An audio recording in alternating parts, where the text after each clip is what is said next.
Hey everybody, Mark Walters with BigFanboy.com. I'm here to discuss the movie The Book Thief, and I've got a whole dais here to talk to about this. Markus Zusak, writer of the novel, Geoffrey, Sophie Nélisse, and Percival. Thank you very much for being here.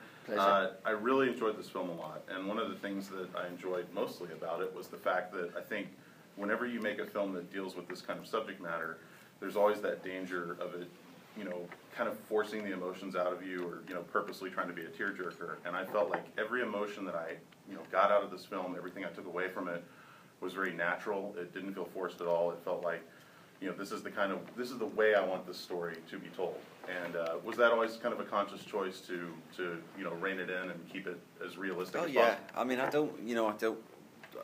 my approach tends to be more sort of naturalistic anyway, so, you know, I would never do anything where you force the drama, because I think in some ways you have to have a respect for the audience, you know, and if you lead them too much, I know that if I watch something and I feel like I'm being told to think something, I cut off and that's it, you know. I just go, I don't want to know about this, because you just insulted my intelligence as a viewer, you know. So I think it's important to have that respect for the audience, and also the material's so powerful, you know.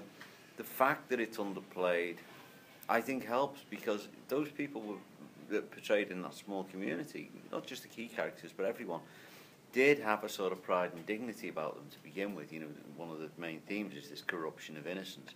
But those sort of people from small blue-collar communities, which is something that I was familiar with from my own upbringing, they have a great sense of pride about it. And so they don't need to push these emotions out to people.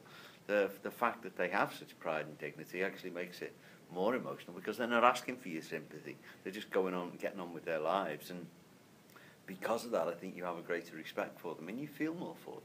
Yeah, it was the side of the war that you don't often see taken, you know, focused on. And Markus, can you talk a little bit about when you're a writer of a subject like this, and seeing your material brought to the big screen, there was always, I guess, kind of that nervousness of, God, I hope they do it right. Is it safe to say that they nailed it with this one? Well, I wasn't really nervous. No. I get to be nervous about my book, and I get to be extra critical about my book, because, you know, that's what I can control. Every writer is a complete control freak, and so that's why probably everyone, including myself, was probably glad that I wasn't involved to any real extent with the film. And so no, I loved seeing it come to life, and I loved all the surprises in the performances and in the set, and so for me it was like a whole new world opening up. So no, I didn't have too much trepidation. I was a bit nervous sitting there when I first saw it. Yeah. But it was a nice nervous. It was like, it took me back to being 15 and playing rugby back home and scared out of my mind, to, you know. But then people would say, it's good you're nervous because you want to do well. I was nervous sitting in the cinema because I wanted everyone to do well, and so I was really happy. Yeah. Geoffrey and Sophie, you guys have a great chemistry in this film. Is that something that you had a chance to, did you get a chance to meet and talk beforehand and kind of work that out between the two of you and how you were going to relate to one another in the film? I have to say, I'm sorry, but I had no idea who he was. Okay. Before starting to shoot with him. I've only seen him in Pirates, and yeah, so when I met him, I didn't know who he was and what he did. But then I watched... Which kind of fits for the film, really. You know, I mean, you don't really have any idea who this guy is. But then I watched The Shine, and I thought he was incredible. He was really, really good. So that I mean, his performance blew me away. And when I've learned that he won an Oscar, I was just really honored to play with him. And I think it just really came naturally. I think the connection that we have on screen is the same off screen. And we got, you know, to talk a little bit, and, you know, I was a bit nervous at the beginning because, I mean, what if he's as crazy as his character in Shine? But no, he wasn't at all like that, and we just had a lot of fun. We got to go, we watched the Oscars together on TV, and, you know, I think we bonded really quickly.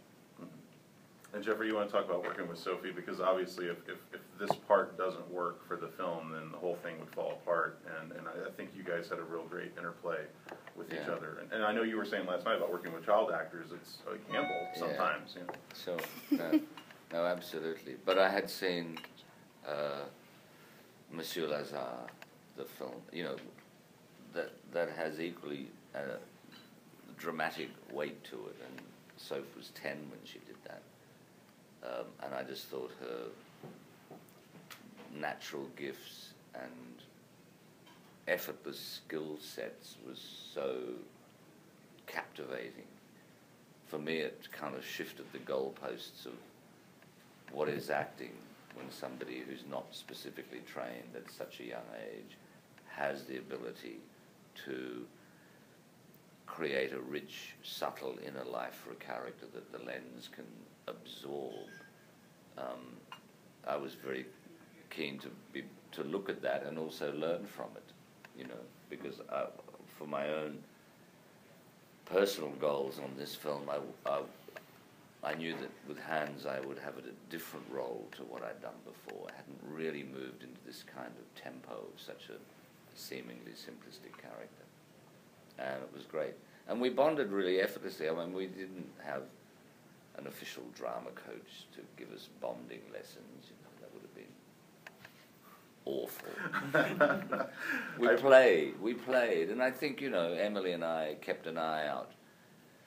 You know, in the 10 days in the rehearsal room, we were in a corporate room in Babelsberg, and we talked through the scenes and played them, and I went, wow, she's really getting the accent so easy.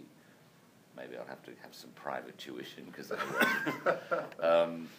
And then when we got on the set, you know, we kind of, it's what you highlighted, we sort of got to know each other as Geoffrey and Sophie professionally in the same, with lots of strong parallels with Lisa and Hans. Yeah. That you don't know each other very well, and in the course of shooting the film, with the key scenes, you find moments where they start to really kind of like each other, or respect each other, or challenge each other, or place horrible burdens on the child for the necessity of the household, and so forth. I appreciated what you said last night, too, about trying to get the dialect and the inflection of the language right without sounding like the archetypal old-school German, you know, accent that we hear so often in film. It was wonderful to see that portrayed in a more naturalistic way. Can we talk a little bit about the book burning scene? I thought that was an incredibly impressive sequence, and I know that logistically that would have to be very difficult to stage that. You were saying it was really cold that night. Yeah, well, it was one of the few times we left the back lot of the studio and went on location for a very big, important scene. And it was bitterly cold, -19 Celsius. Wow. But that kind of added to it in a funny sort of a way. But I suppose having, you know, Rainer, I can't think of his surname, the actor, it was nice chatting to him in the green room, because I said, you know, what sort of work do you do? He's about my age, and he'd worked on the White Ribbon, the Michael Haneke film. Mm-hmm. It was just great to kind of, all those German extras who had to learn the band version of Über Alles that they didn't know, and they were shooting some of those wider shots till 4 or 5 in the morning. Heaven knows what the residents of Görlitz, I think they've had a lot of that over the last 30 or 40 years. Any film that's made uses it as a location because it was one of the cities that wasn't bombed, and it was ideal for our art direction to use that particular square to match the backlot.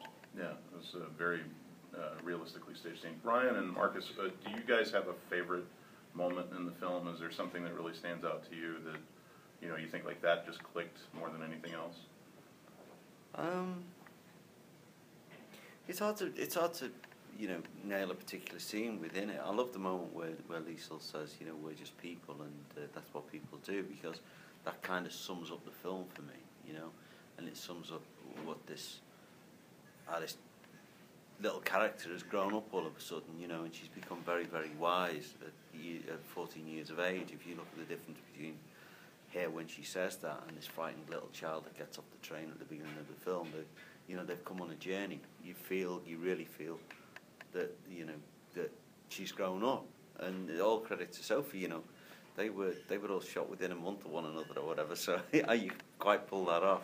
But I suppose it's that, really. I suppose that sums the film up most for me. Yeah. I'll give you two. I'll give you one big one and one little moment that I absolutely love. The big one's when is after the book burning, when Lisa doesn't let go of hands. And that was where the film totally disarmed me. And I was just, take me wherever you want. And I love that moment. The other, the tiny moment that I love is Emily Watson's moment with Rosa when she's gone and delivered the news to Liesl that Max is going to survive. And the last look, the last tiny second of the look she gives the teacher. I know, that's like, fabulous. You want a piece of me? Are you talking to me? It's such a great, it's such a masterful... Don't mess with the Zohan. There's a reference I didn't think we'd hear in the interview today. Does everybody have their Oscar speech ready? Are you guys ready for this? Because I think this is going to be a big Oscar film. No, not at all? Not for one bit of it. Yeah, I think we wanted to make something we're proud of. And it's a beautiful film. Well, if people like it, then great. Then we feel like we've done our job. But I think it's quite foolish to sort of speculate on things like that because we're kind of waiting for it to open because it only opens this week, and we've sat in now with quite a few audiences and heard the, you know, when you're there with 400 strangers, you're feeling, are they? Oh my goodness, they're getting an amazing laugh there that we didn't think would happen, but it's a good laugh. Or now they're pin drop quiet. And now there's a lot of audible sobbing going on around us, so you can feel that, and that for me is the most exciting part at the moment. You know? Yeah, again, I think it's very, very relatable. The movie is The Book Thief. You can also purchase the novel by Markus, and we'll have more information down below on where you can see it. Thank you so much for coming to Dallas. It's really been a pleasure having you guys here, and I hope that hope we get a chance to see some of the city. I know it's always kind of tight on that sort of thing, but thank you very much. And Sophie, you were magnificent in the film. So thank you. Just amazing. Thanks. That's not to say you're not. But she's just well, I'm glad we got to talk last night too. Oh yeah, it was great. Yeah, absolutely. Thanks, mate. Thank you very much, guys.